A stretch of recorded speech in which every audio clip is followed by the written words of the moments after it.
rindukan ya Tuhan, selalu berada di dekatmu dengan segenap hati, dengan segenap jiwa. Ku menanti di hadiratmu. Satu hal yang ku rindukan ya Tuhan, selalu berada di dekatmu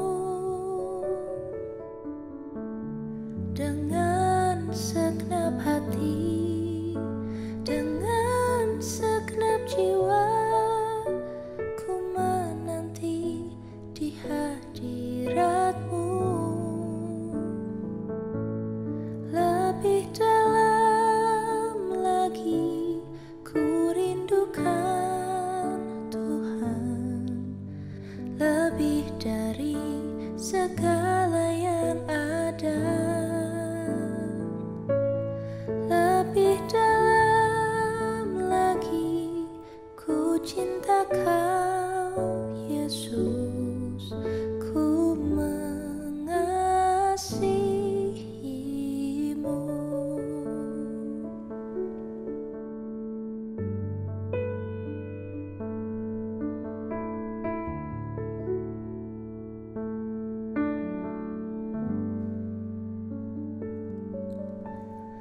One thing that I desire in my life, Lord, to thirst and hunger after you alone. With all my heart and soul, with all my strength and love, to worship as your glory fill this place. One thing that I desire in my life, Lord, to thirst and hunger after you alone. With all my heart and soul, with all my strength and love, to worship as your glory fill this place. Deeper in love with you, deeper in love with you. I love you more than anything in life. Deeper in love with you, deeper in love with you. Oh, how I love you, Lord.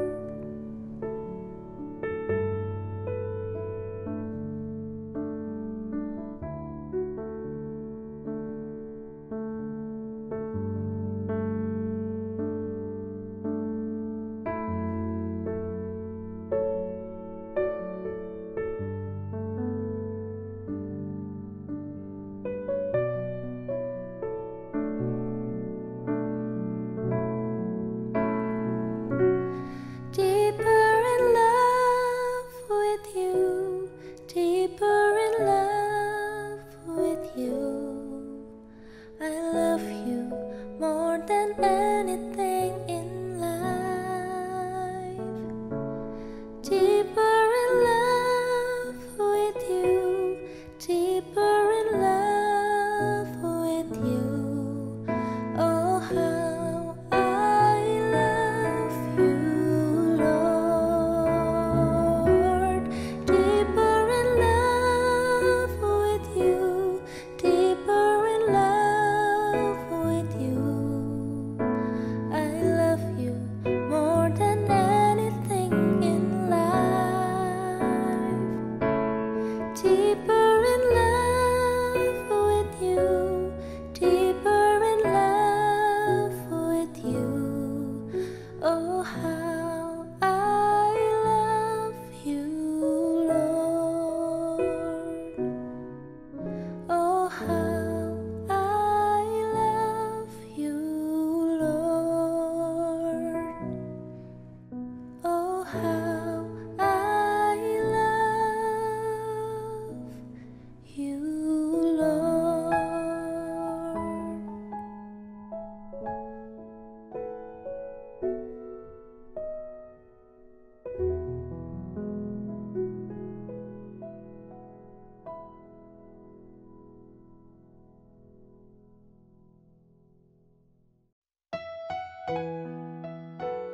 Shalom jemaat yang dikasihi Tuhan, salam damai dalam Yesus Kristus.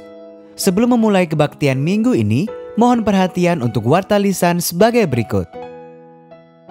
Diinformasikan kepada jemaat GKI Emmaus dan simpatisan bahwa Majelis Jemaat GKI Emmaus memutuskan untuk menunda pelaksanaan ibadah minggu onsite atau tatap muka mengingat kondisi meningkatnya paparan virus COVID-19.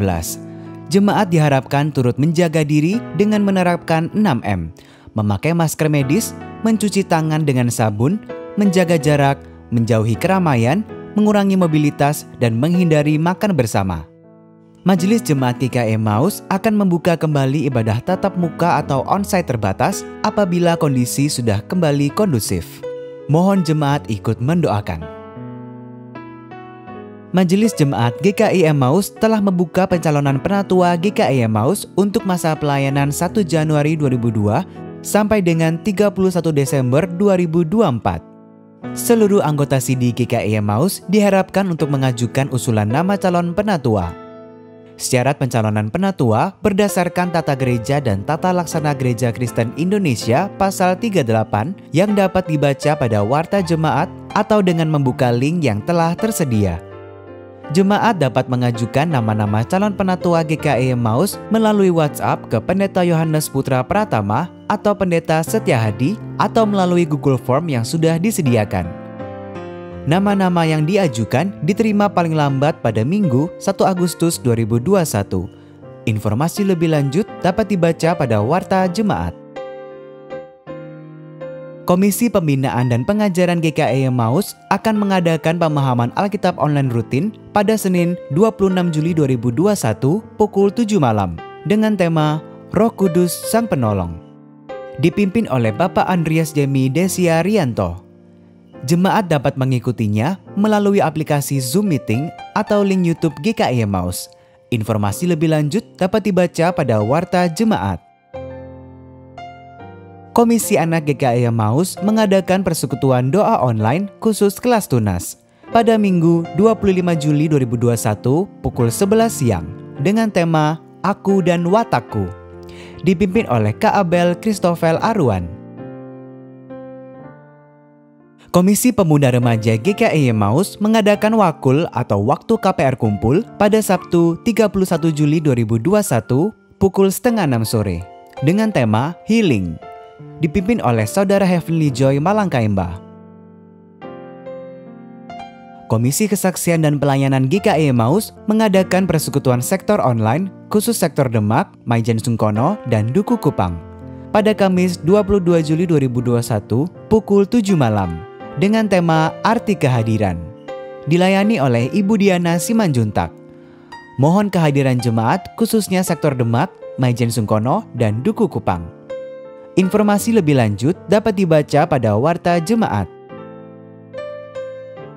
Berita duka, telah dipanggil pulang ke rumah Bapa di surga, Bapak Arianus Petersen, usia 55 tahun, sektor Argopuro. Meninggal pada hari Selasa, 13 Juli 2021.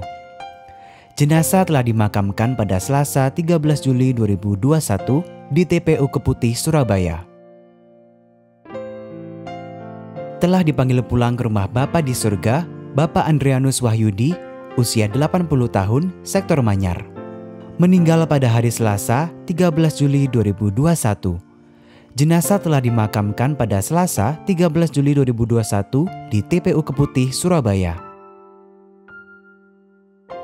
Telah dipanggil pulang ke rumah Bapa di surga, Ibu Erawati Listiani Letemia, usia 70 tahun, sektor Petemon. Meninggal pada hari Kamis 15 Juli 2021. Jenazah telah dimakamkan pada Jumat 16 Juli 2021 di TPU Babat Jerawat, Surabaya.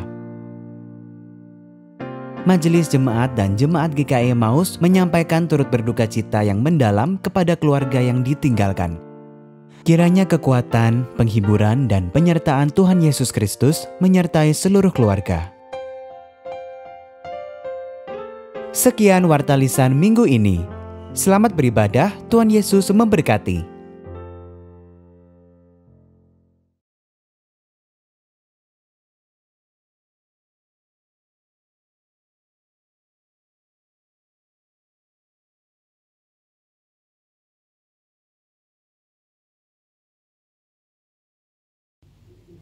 Shalom, selamat hari Minggu jemaat sekalian.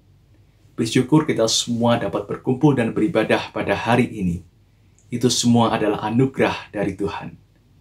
Mari, bersama-sama kita akan memuji dan memuliakan nama Tuhan. Mari bangkit berdiri, kita nyanyikan pujian dari NKB 8, Abadi Tak Nampak.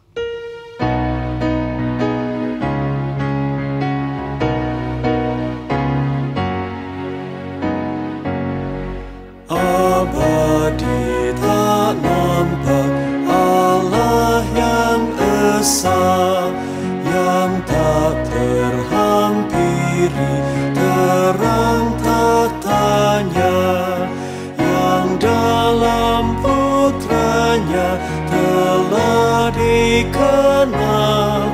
Baginya lah hormat dan kuasa kekal.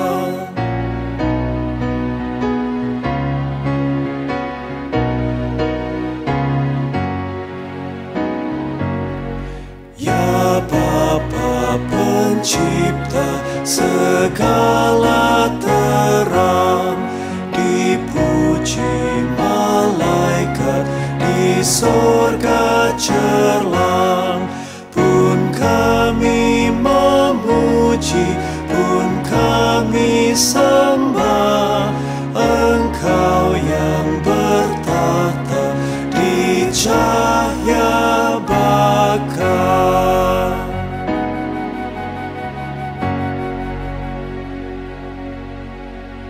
Jemaat yang dikasihi Tuhan, marilah kita memulai ibadah ini dengan satu pengakuan bahwa pertolongan kita adalah dalam nama Tuhan yang menjadikan langit dan bumi.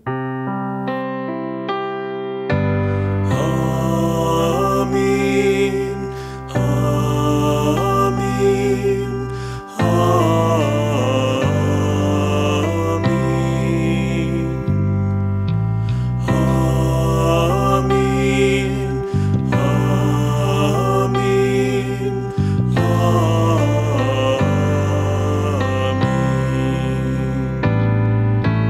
amin, amin,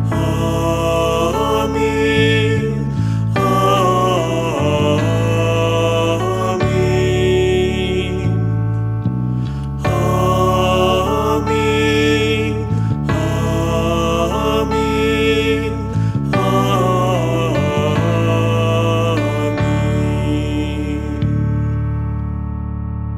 Salam sejahtera bagi saudara di dalam kasih dan karunia Tuhan yang begitu baik. Tuhan beserta saudara semua. Ibu bapak saudara, Yesus pernah berkata, "Akulah gembala yang baik dan aku mengenal domba-dombaku dan domba-dombaku mengenal aku." Itu di Yohanes pasal 10 ayat 14.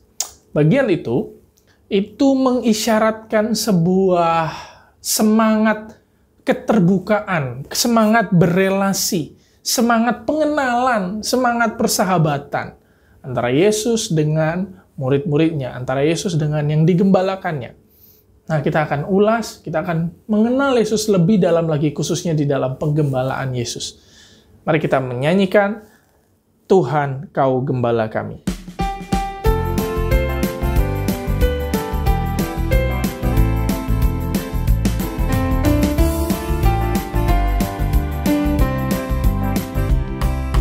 Tuhan Kau gembala kami, tuntun kami domba-Mu. Berilah kami menikmati hikmat pengorbanan-Mu. Tuhan Yesus, Juru Selamat, kami ini milik-Mu. Tuhan Yesus, Juru Selamat, kami ini milik-Mu.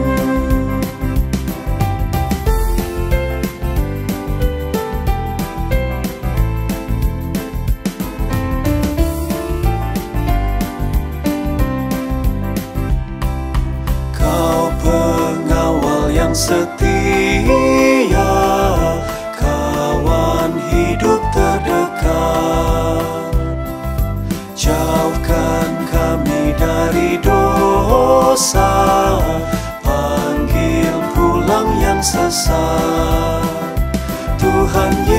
Yesus Juru Selamat, kami mohon beri berkat.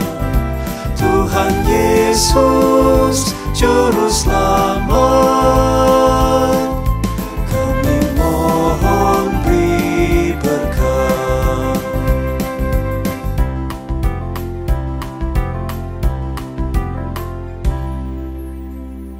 Ibu Bapak Saudara, kali ini saya akan memberikan waktu untuk kita semua mengambil doa pribadi di hadapan Tuhan. Jikalau di dalam beberapa waktu belakangan bingung cari jalan keluar, lalu mungkin ingin mendapatkan sesuatu atau ingin mencapai sesuatu, tapi kita melakukannya lewat cara-cara yang Tuhan tidak berkenan. Saya memberikan waktu untuk kita semua berdoa secara pribadi kepada Tuhan, memohon ampun di hadapannya.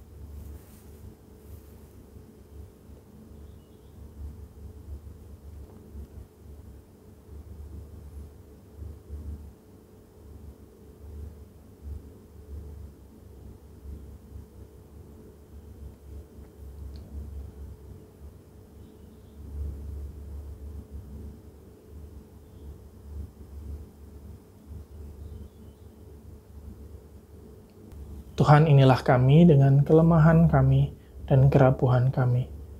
Ampuni kami Tuhan, jikalau kami melakukan kesalahan, berdosa di hadapan Tuhan, mengambil jalan yang Tuhan tidak berkenan demi ambisi pribadi kami. Karena itu kami mohon Tuhan memeluk kami kembali, mengampuni kami dan melayakkan kami. Inilah doa kami dan keberserahan kami kepada Tuhan. Demi nama anak Yesus Kristus kami berdoa. Amin.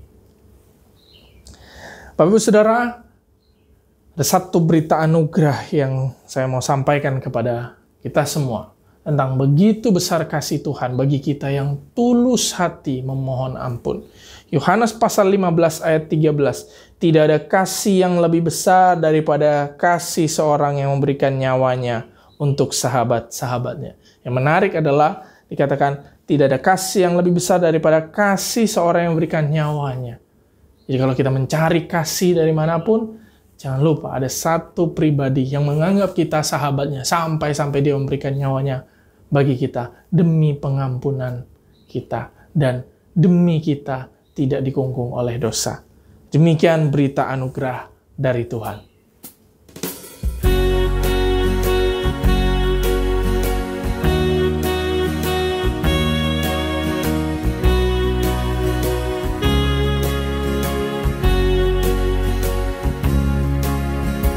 Yesus segala-galanya, mentari hidupku. Sehari-hari Dialah penolong yang teguh. Bila ku susah berkesan, aku pergi kepadanya. Sandaranku, penghiburku, sobatku.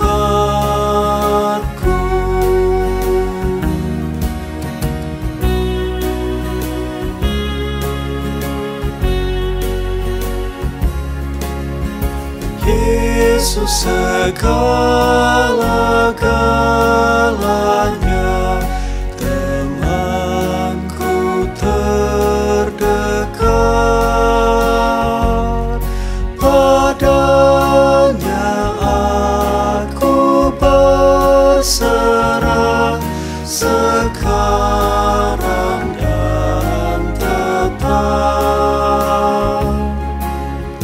Hidupku indah mulia, bersamanya bahagia. Hidup kekal karena kenal sobatku.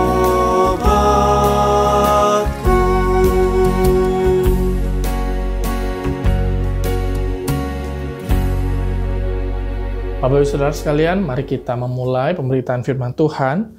Tapi sebelum itu, mari kita berdoa terlebih dahulu. Tuhan, terima kasih Engkau melayakkan kami untuk datang kepadamu dan mendengar sabda-Mu. Ini kami Tuhan, pimpin kami, berikan kami hati yang terbuka sehingga tanah di dalam hati kami ini tumbuh subur karena menerima firman Tuhan. Dan lewat pemberitaan firman Tuhan kami semakin mengenal Kristus Tuhan kami, semakin mencintainya. Inilah doa kami Tuhan, kami serahkan waktu kami demi nama anak Yesus Kristus. Kami berdoa. Amin. Mari kita membuka beberapa bagian firman Tuhan. Saya akan mengajak kita membaca pertama-tama di Markus pasal 6 ayat 30 sampai 34. Saya akan membacakan kepada kita semua Markus pasal 6 ayat 30 sampai 34. Kemudian rasul-rasul itu kembali berkumpul dengan Yesus dan memberitahukan kepadanya semua yang mereka kerjakan dan ajarkan. Lalu ia berkata kepada mereka, "Marilah ke tempat yang sunyi supaya kita sendiri dan beristirahatlah seketika. Sebab memang begitu banyaknya orang yang datang dan pergi, sehingga makan pun mereka tidak sempat. Maka berangkatlah mereka untuk mengasingkan diri dengan perahu yang ke tempat yang sunyi. Tapi pada waktu mereka bertolak, banyak orang melihat mereka dan mengetahui tujuan mereka. Dengan mengambil jalan darat, segeralah datang dari semua kota ke tempat itu sehingga mendahului mereka.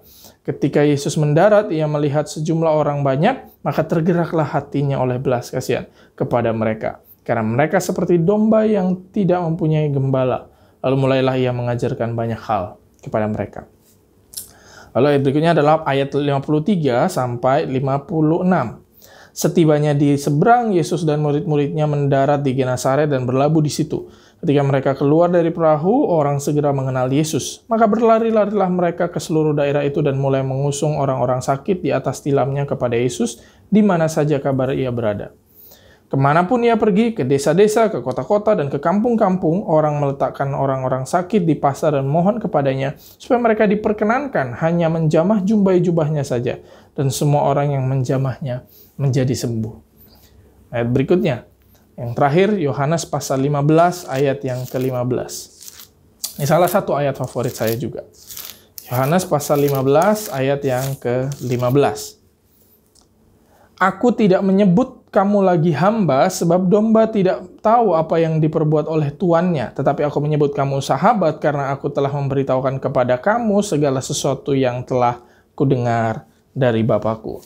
Demikianlah pembacaan firman Tuhan. Berbahagialah kita semua yang mendengarkan firman ini dan memeliharanya dan berusaha melakukannya dalam hidup sehari-hari. Haleluya. Haleluya, haleluya, haleluya.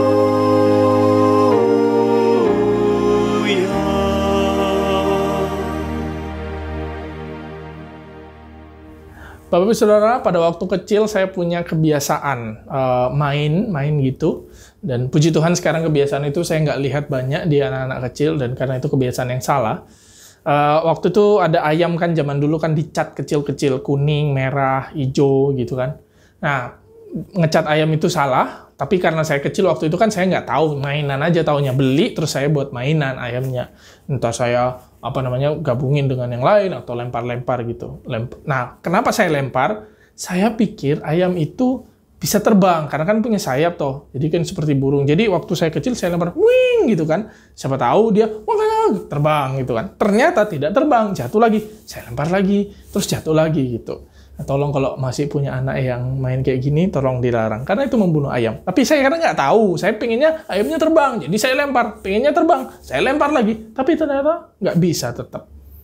Beberapa waktu kemudian, saya nemu buku yang menceritakan kenapa ayam nggak bisa terbang. Dan buku itu berisi legenda. Kalau nggak salah legenda dari Solo gitu. Ada pertarungan ayam, merpati, elang, dan sebagainya. Tapi secara biologi, ayam nggak bisa terbang. Kenapa? Karena sayapnya tidak terlalu kuat untuk membopong seluruh badannya yang besar. Gitu. Ayam, ya ayam. Saya waktu itu ngotot, pengen bisa terbang. Tetap aja nggak bisa terbang. Kan punya sayap, kamu pasti bisa terbang. Tetap aja nggak bisa terbang. Nah, Di dalam kehidupan sehari-hari, pernahkah mengalami perasaan yang sama seperti saya waktu kecil? Pernahkah Bapak Ibu Saudara, ketika kita dengan orang sekitar kita berelasi, orang tua, dengan anak, dengan rekan sepelayanan, dengan rekan di tetangga, dengan rekan kerja misalnya, kita mengusahakan begitu rupa untuk seseorang itu berubah, tapi nggak bisa. Dicoba bolak-balik, tapi nggak bisa. Dinasihati, nggak bisa. Diamati, nggak bisa. Dikasih firman Tuhan, doa Alkitab kan bilang begini, Tuhan Yesus kan bilang begini, tetap aja orang itu nggak berubah. Nah, maka kita mulai kesel sama dia, kita mulai nggak suka sama dia, konco apa iki? Atau, kok anakku kayak gini, memang nggak bisa berubah, gitu. Mungkin kita koordinator pelayanan yang berusaha mengembangkan yang di bawah kita, tapi kok kayaknya susah banget gitu. Mungkin kita adalah kelompok kecil yang saling memproses rekan kita. Kita lihat rekan kita ini kok karakternya gini-gini terus ya, sampai kesel aku ngomonginnya sembolah. Atau kita adalah orang tua yang nuturi anak, tapi anak kita nggak berubah-berubah. Ancene ngono watakmu gitu. Problemnya adalah kita itu punya hati untuk membimbing orang, untuk mengajak orang lain berubah, untuk membuat dia semakin baik, memimpin orang semakin serupa Yesus. Tapi kok sulit sekali ya membuat orang itu semakin berubah. Capek rasanya. Itu problem kita.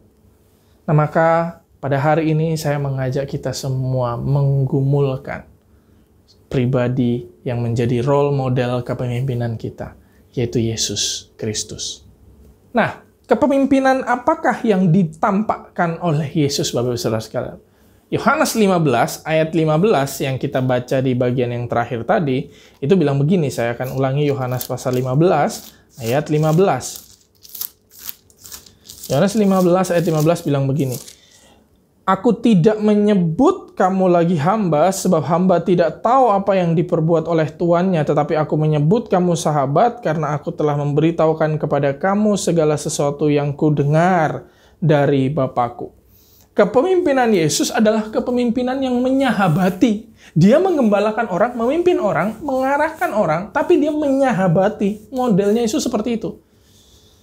Konsep manusia sebagai budak ilahi itu sudah ada sejak zaman yang sangat kuno sekali. Jadi di zaman kuno dulu itu yang ilahi, dewa-dewa, Tuhan itu bosnya. Manusia itu budaknya, harus nurut, harus nyembah, harus memberikan persembahan, harus pokoknya disuruh iya. Karena apa? Karena dewa bilang begitu. Nah, yang ilahi memerintah atau yang dewa memerintah, manusia nurut. Yohanes memberikan kontras yang berbeda.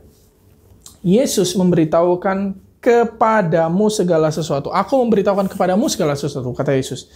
Yesus memberitahukan kepada kita segala sesuatu. Beda dengan konsep yang ilahi itu, yang kuno itu, konsep-konsep dewa-dewa. Kalau konsep dewa-dewa adalah dewanya ngomong apa, kita nggak tahu kenapa, ya pokoknya harus nurut. Ini enggak. Yesus menawarkan, aku memberitahukan kepadamu segala sesuatu. Jadi beda, ada pengenalan dengan Yesus, ada pengenalan dengan Tuhan kita yang kita sembah, sehingga kita taat, bukan karena pokoknya asal taat, tapi karena pengenalan.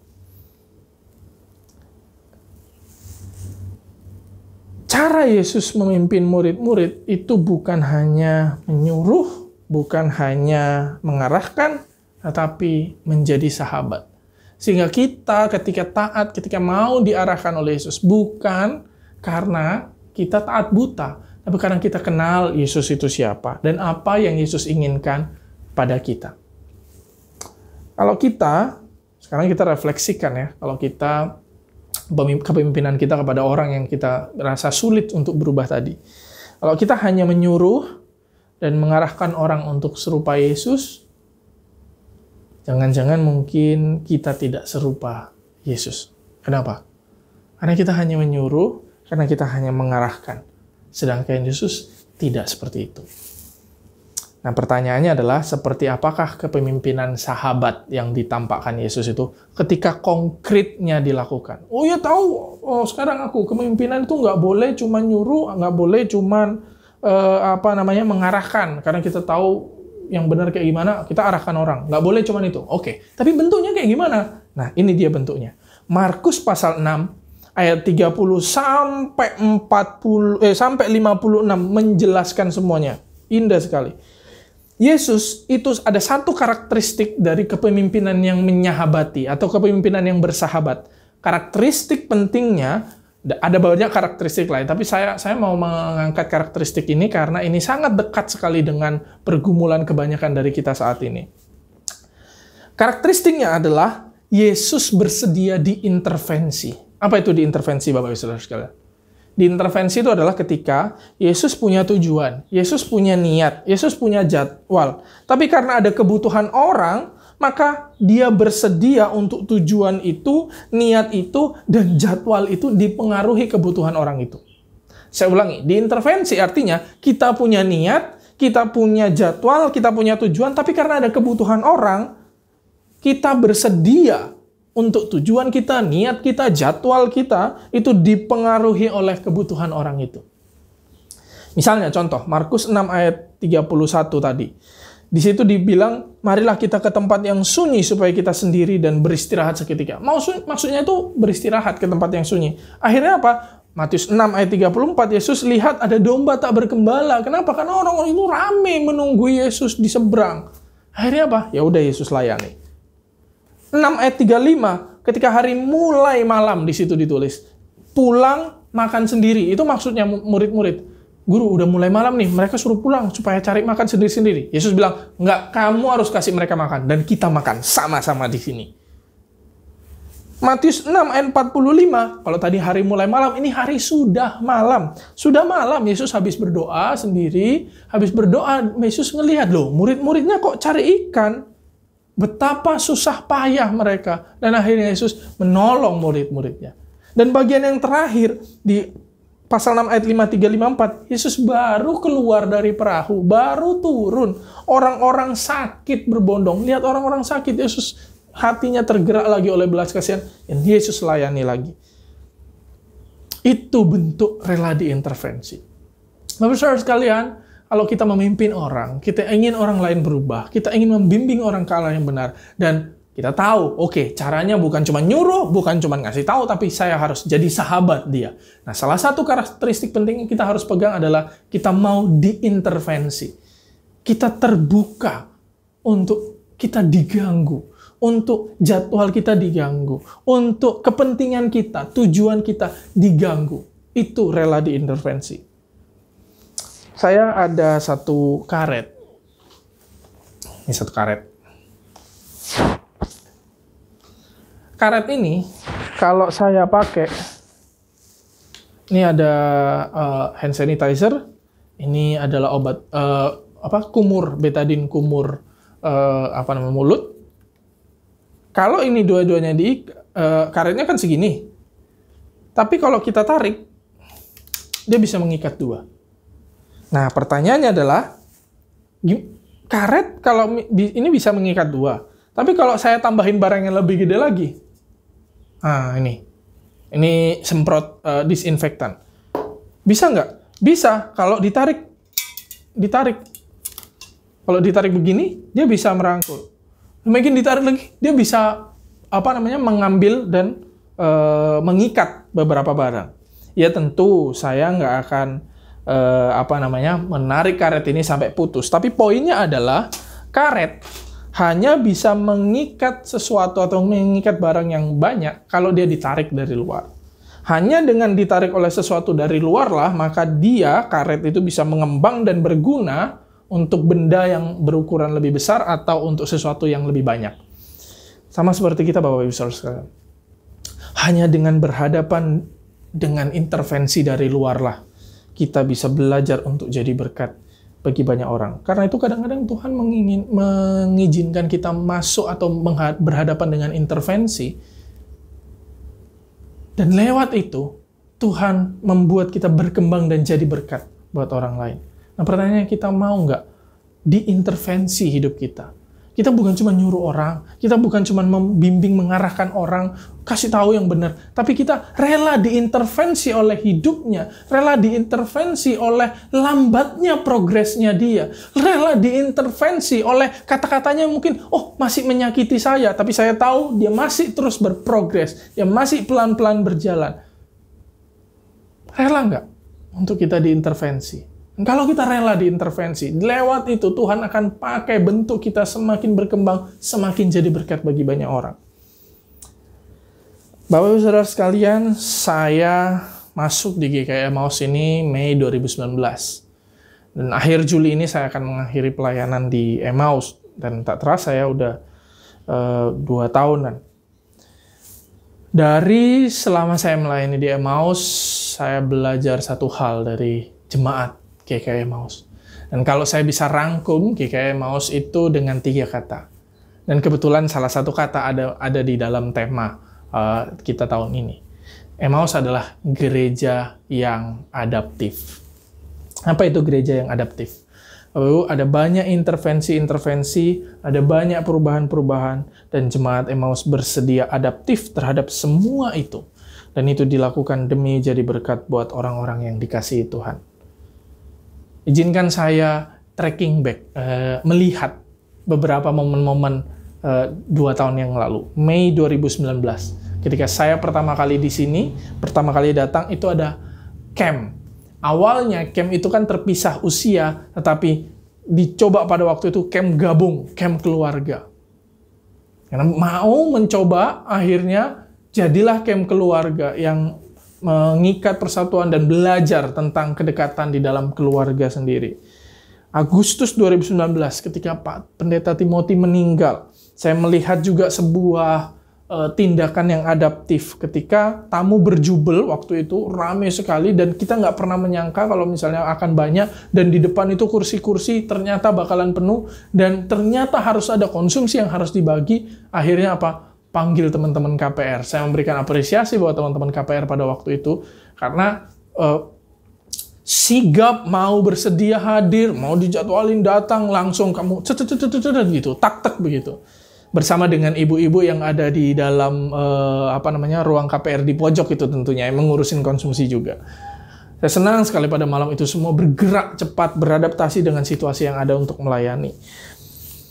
Desember 2019, malam Natal GKI Emmaus.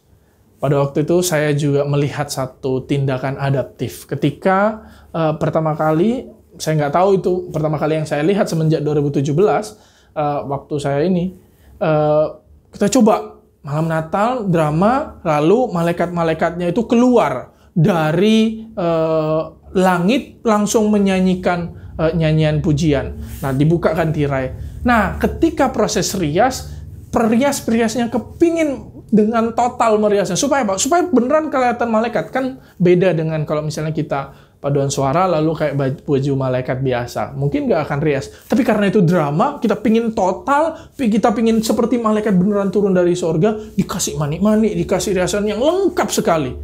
Yang fresh, dan semua bersedia. Ketika saya ngelihat ada banyak orang yang bersedia, nggak apa-apa dah, wis di utak-atik lah wajahnya. Itu menjadi berkat bagi banyak orang. Agak mundur. Oktober 2019, ketika penahbisan Pendeta Yohanes dan penubuhan pelayanan Pendeta Setia Hadi. Waktu itu saya koordinator backstage, saya koordinator panggung, saya di belakang panik. Dan orang-orang di depan panik. Kenapa Bapak Ibu Saudara sekalian? Karena mati lampu 1 jam sebelum acara dan semua orang lagi ngumpul.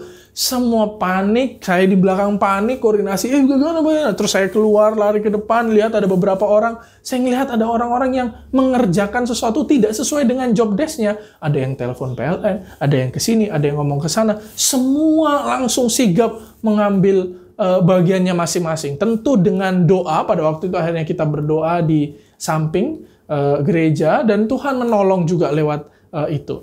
Dan terlepas dari doa yang kita naikkan, saya waktu itu bersyukur melihat orang yang sigap langsung beradaptasi dengan situasi. Dan jam-jamnya juga, sehingga acara bisa berjalan dengan baik. Januari 2020. HUT Emmaus 65. Masih ingat ya? Pada waktu itu kita bikin drama musikal. Kita bikin supaya jadi berkat, berkesan buat seluruh jemaat. Bisa nggak ya? Ya, kita upayakan. Nggak tahu bisa atau nggak diupayakan. Hasilnya apa? Hasilnya memang beberapa hal tidak sesuai dengan idealisme. Khususnya idealismenya yang bikin drama, idealismenya yang main drama, idealismenya tim multimedia, dan lain-lain. Tapi dengan dukungan dari seluruh lini dan juga jemaat, sehingga bisa terlaksana dengan penuh sukacita dan sangat-sangat berkesan sekali. 15 Maret 2020. Presiden Jokowi meminta kita untuk bekerja, belajar, dan beribadah dari rumah. Jemaat Emmaus, di waktu itu Bapak Ibu, sulit sebenarnya untuk bilang, ya kita ibadahnya nggak bisa onsite. Kita nggak bisa datang ke gereja, harus online. Sulit pada waktu itu. Tapi jemaat Emmaus, salah satu jemaat yang cukup rela untuk ya udah kita onsite, kita online supaya ngikutin instruksi presiden dalam menjaga penyebaran COVID. Akhirnya mau apa? Beribadah dari rumah. Akhir Maret 2020, ketika ada krisis alat medis, dibuat langsung Emmaus lawan COVID. Langsung semua orang volunteer. Kita memang nggak pernah melayani kayak gini. Ayo, kita pelajari. Gimana caranya bikin? Kita pelajari. Kita kumpulin orang. Akhirnya apa? 3.400 lebih face shield itu dibagikan. Dan beberapa gereja-gereja yang akhirnya juga ikut membikin. Ada yang bikin face shield juga. Bahkan beberapa gereja bukan cuma face shield, mungkin masker bagi-bagi yang lain supaya alat medis bisa terpenuhi. Ada banyak yang dilakukan. Ada kantin Emmaus, Emmaus Digital Ministry, CUMKM, persekutuan lansia online baru tapi mau beradaptasi. Tim doa dan Rabu disatukan. Ibadah onset dengan prokes dan juga pendaftaran. Oh gimana? Harus seperti kayak ini ya, ke bioskop harus cek. Tapi itu dilakukan. Berhenti ibadah onset juga selama sebulan ini. Karena baru-baru ini naik lagi. Dari semua itu, kejadian itu Bapak Saudara sekalian, Tuhan membentuk kita untuk menjadi jemaat yang sangat-sangat adaptif. Dan saya bersyukur berada di Emmaus dan melihat itu semua. Karena itu jadi berkat buat saya untuk belajar adaptif juga. Saya titip satu pertanyaan sebelum saya mengakhiri khotbah ini dan juga mengakhiri pelayanan saya di GKI Emmaus di akhir Juli ini. Bisakah jemaat yang adaptif atau gereja yang adaptif ini diterjemahkan di dalam hidup kita sehari-hari menjadi pribadi yang adaptif? Adaptif terhadap apa? Terhadap pribadi yang lain di sekitar kita. Bisakah diterjemahkan itu Bapak Ibu Saudara sekalian? Adaptif terhadap pribadi yang karakternya sulit, lambat, atau adaptif terhadap kebutuhan orang, adaptif terhadap duka yang dialaminya, adaptif terhadap kebingungan yang dialaminya karena dia sedang mencari jalan keluar ke sana kemari. Kita adaptif. Dengan kita adaptif berarti kita rela diintervensi dan menyahabati dia. Saudara sekalian, dengan kita adaptif terhadap dia, maka kita berhasil menyahabatinya. Sama seperti Yesus yang sudah menyahabati kita. Saya berdoa supaya setiap jemaat dan simpatisan Emmaus di dalam Kristus dan dalam kuasa Roh Kudus ditumbuhkan menjadi pribadi yang adaptif bagi pribadi yang lain.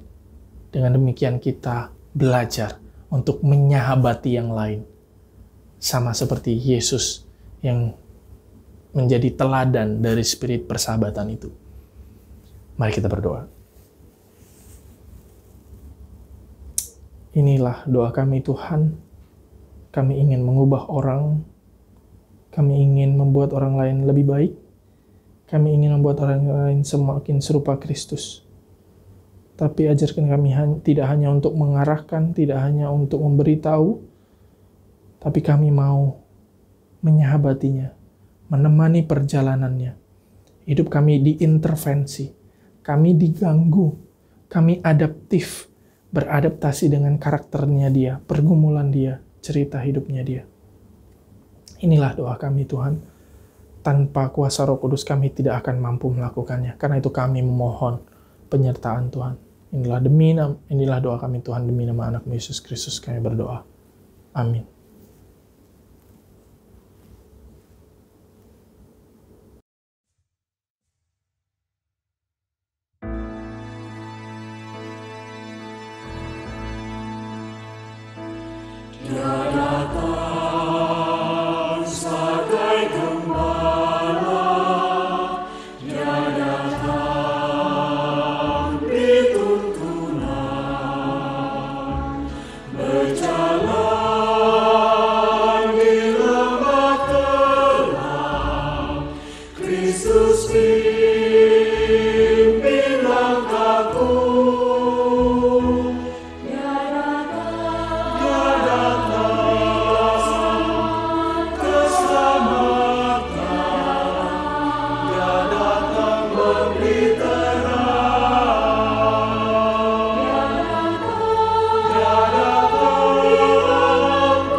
Jemaat diundang untuk bangkit berdiri.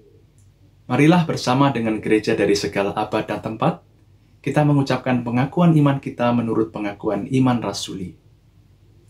Aku percaya kepada Allah, Bapa yang Maha Kuasa, Khalik langit dan bumi, dan kepada Yesus Kristus, anaknya yang tunggal Tuhan kita, yang dikandung dari Roh Kudus, lahir dari anak darah Maria, yang menderita sengsara di bawah pemerintahan Pontius Pilatus, disalibkan, mati dan dikuburkan, turun ke dalam kerajaan maut.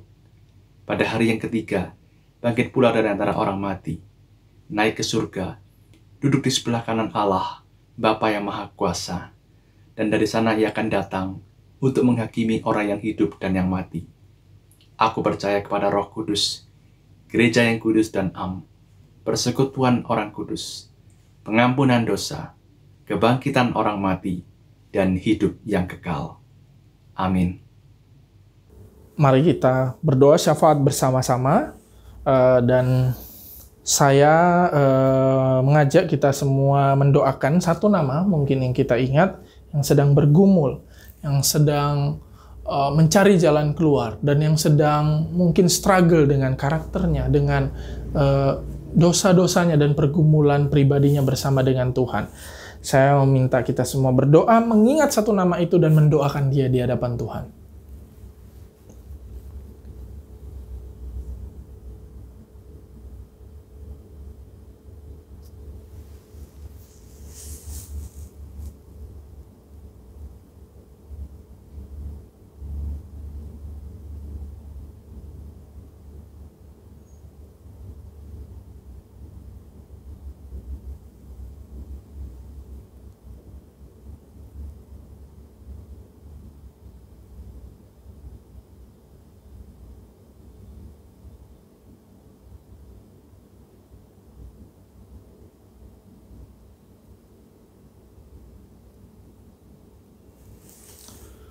Tuhan, di momen ini kami secara khusus berdoa untuk orang-orang yang sedang sedih hatinya karena ditinggalkan orang yang dikasihi.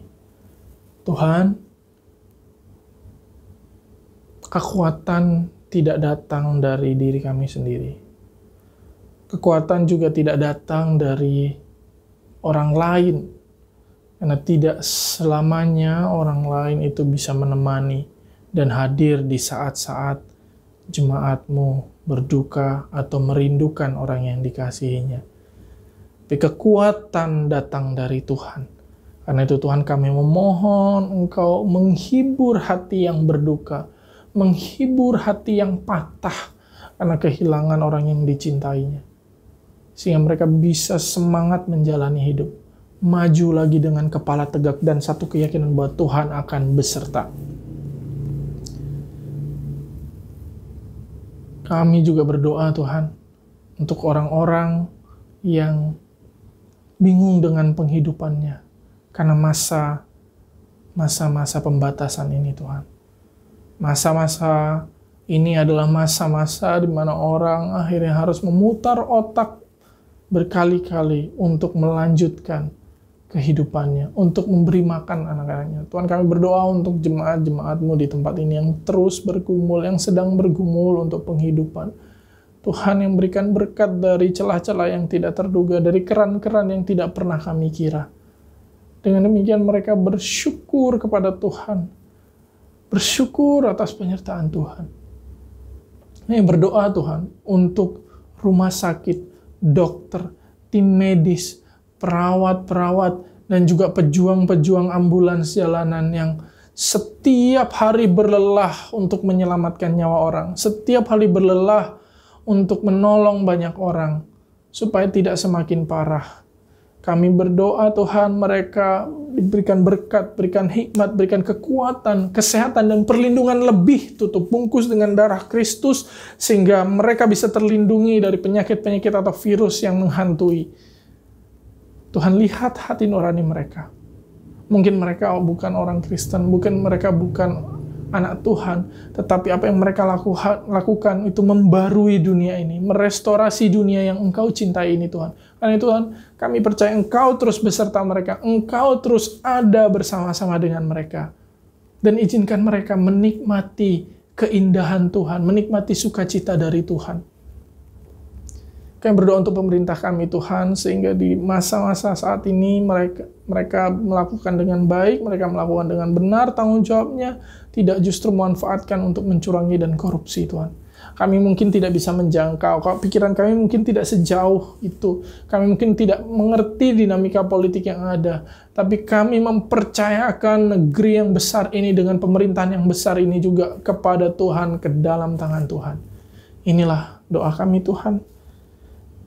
Kami melandaskan doa ini pada Tuhan, sebagaimana Engkau pernah mengajar kami berdoa.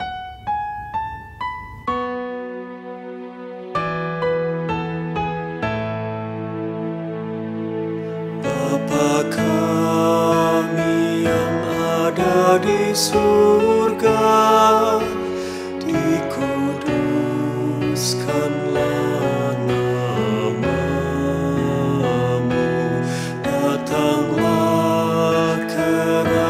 kerajaanmu, jadilah kehendak-Mu di bumi seperti di surga.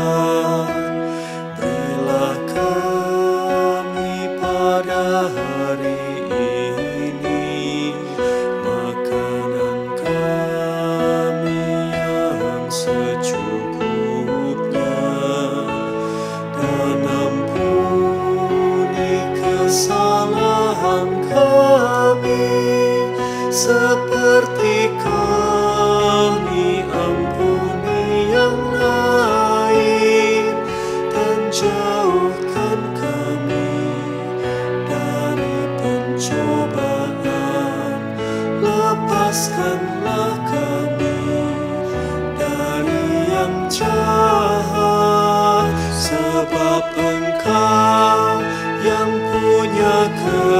kerajaan serta kuasa dan kemuliaan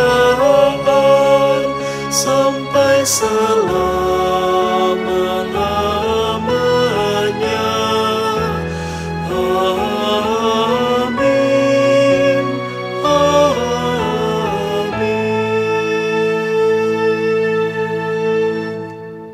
Jemaat yang terkasih, marilah kita bersama-sama memberikan persembahan kita sebagai bentuk ungkapan syukur kita kepada Tuhan. Persembahan dapat diberikan dengan cara scan QR Code yang tertera pada layar ataupun yang tertera pada warta jemaat. Persembahan juga dapat diberikan melalui transfer ke rekening BCA GKI Emmaus dengan nomor 472 200 0017. Bagi jemaat yang ingin memberikan persembahan khusus seperti perpuluhan, dapat mencantumkan pada kolom keterangan berupa perpuluhan ataupun keterangan khusus lainnya. Nats persembahan pada hari ini terambil dari Mazmur 138 ayat yang pertama. Aku hendak bersyukur kepadamu dengan segenap hatiku. Di hadapan para Allah, aku akan bermazmur bagimu. Untuk pujian persembahan, kita akan bersama-sama menyanyikan pujian Ku Bersyukur Bapa.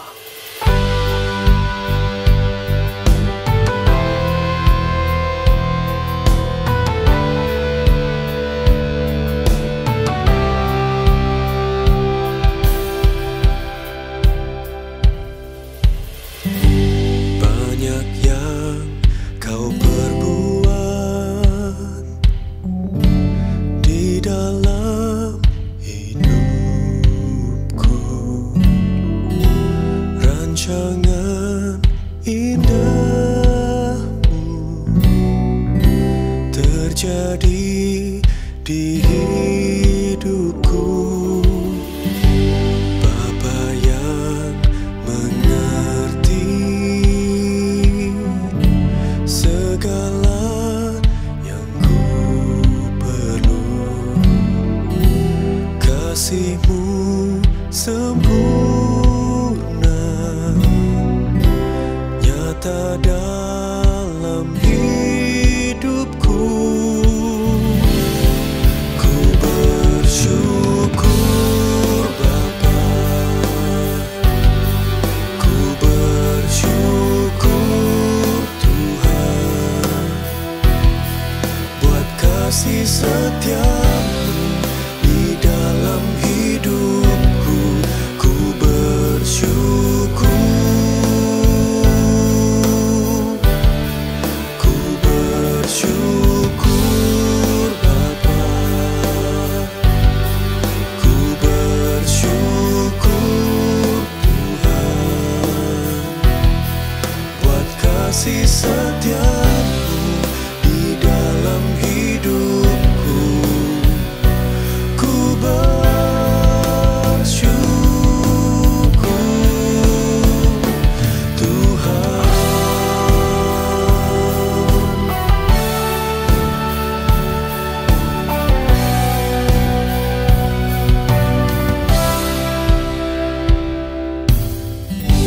Bapa yang mengerti segala yang ku perlu, kasih-Mu sempurna nyata dalam hidupku. Ku bersyukur Bapa,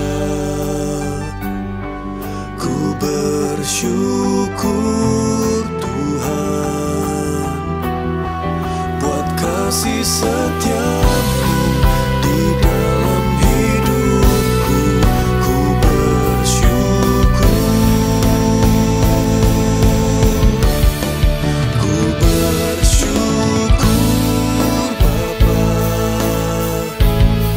ku bersyukur Tuhan, buat kasih setia-Mu di dalam hidupku.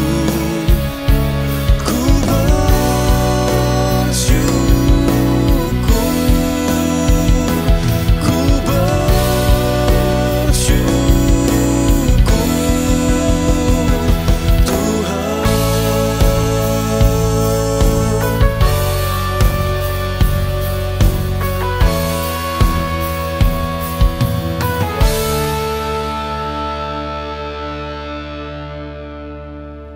Jemaat diundang untuk bangkit berdiri. Mari kita bersama-sama berdoa.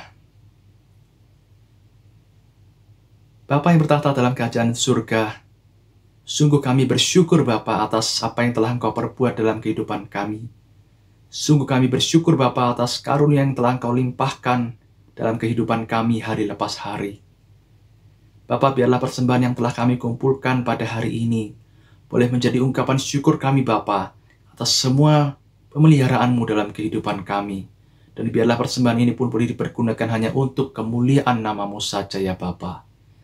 Bapa, ajarilah kami Bapa untuk semakin hari, semakin mensyukuri kasih karunia-Mu dalam kehidupan kami, mensyukuri pemeliharaan-Mu dalam kehidupan kami, apapun bentuknya ya Bapa. Terima kasih Bapa, terima kasih hanya di dalam nama-Mu kami telah berdoa dan mengucap syukur. Amin.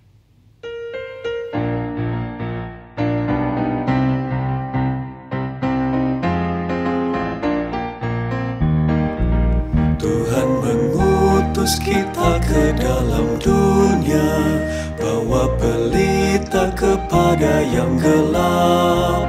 Meski dihina serta dilanda duka, harus melayani dengan sepenuh. Dengan senang, marilah kita melayani umat-Nya. Dengan senang, berarti kita memuliakan nama-Nya.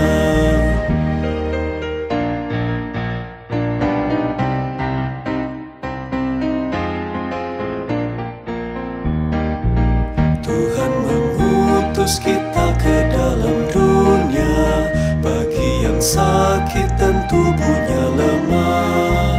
Meski dihina serta dilanda duka, harus melayani dengan sepenuh. Dengan senang, marilah kita melayani umat-Nya.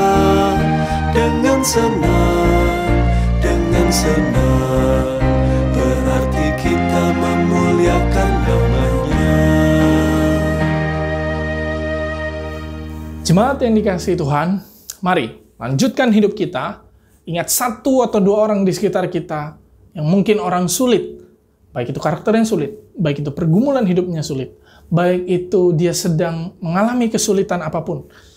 Untuk kita belajar kepada dia bersikap, tidak hanya memimpin dengan menyuruh, menggembalakan, ngasih tahu apa yang benar, tapi kita menyahabatinya dia dengan cara kita rela diintervensi oleh dirinya.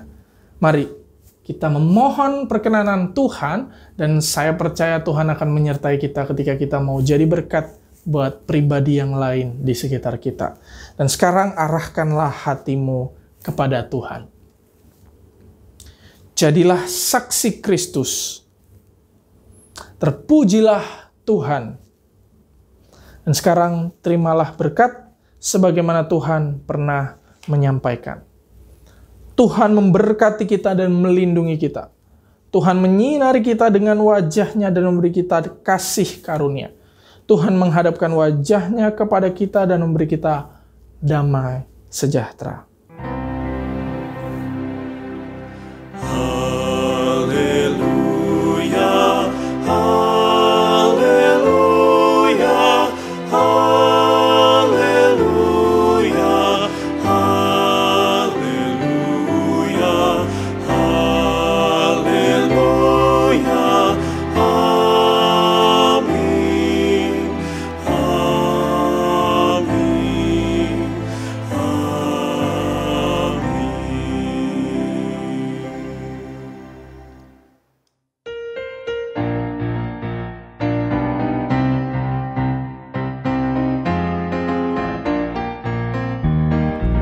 Tuhan mengutus kita ke dalam dunia, bawa pelita kepada yang gelap. Meski dihina serta dilanda duka, harus melayani dengan sepenuh. Dengan senang, marilah kita melayani senang.